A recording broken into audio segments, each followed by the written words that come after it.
14-тият фестивал за правене на кимчи, проведен от председателката Джанг Гилджа, се проведе в Центъра за традиционна култура Суон, Суон, Кьонгидо.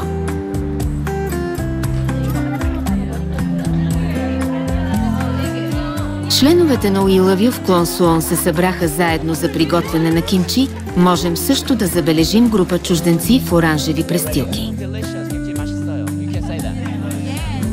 I also have never made kimchi before.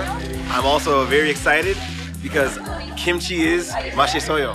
I feel that this organization, for them to be able to, so many members smiling, people gathering together to be able to make the food, I think whoever actually receives it, really they're not going to just receive the food itself, but especially the hearts and the love of all the people here.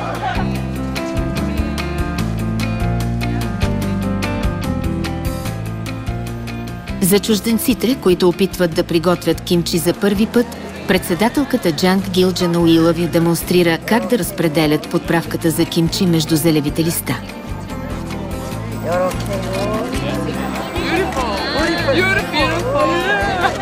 So excited to try because I love kimchi. I love kimchi in soup and with my food, but I never learned how to make it before. But she showed me how to apply the sauce properly and to wrap it properly. So I'm really excited to follow somebody who knows. Жълтите листа на китайско зеле, пълнени с вкусни подправки. Какъв ще бъде вкусът на вкусното кимчи, което стимулира апетита ни?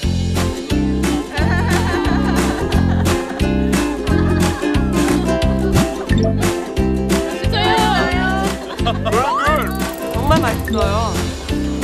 맛있죠? Kimchi 맛있어요. Храната, която съдържа майчината искреност и любов, кара сърцето ни да се чувства щастливо.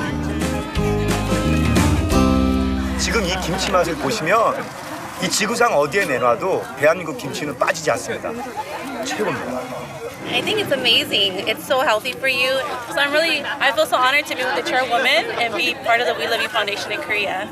Kimchi, like we know it, that's superfood. So it feels wonderful that we are actually doing something for people that need it. And we're working here with wonderful people and putting so much love into this. So I hope they feel the love.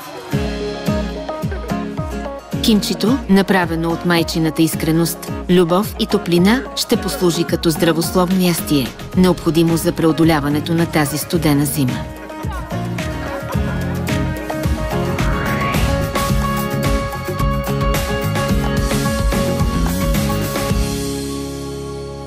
맛있게 담가진 김치 저소득층에게 골고루 혜택이 갈 수 있도록 그리고 따뜻한 겨울을 보낼 수 있도록 나눠드리도록 하겠습니다.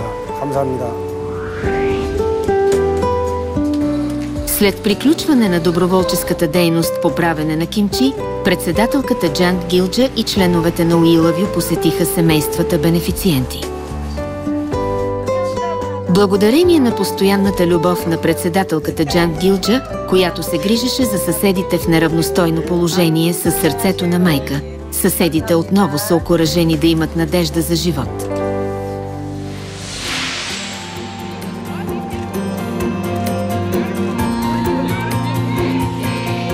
Наистина се надяваме, че кимчито, приготвено с искреното майчино сърце, ще помогне значително на съседите да имат топла зима.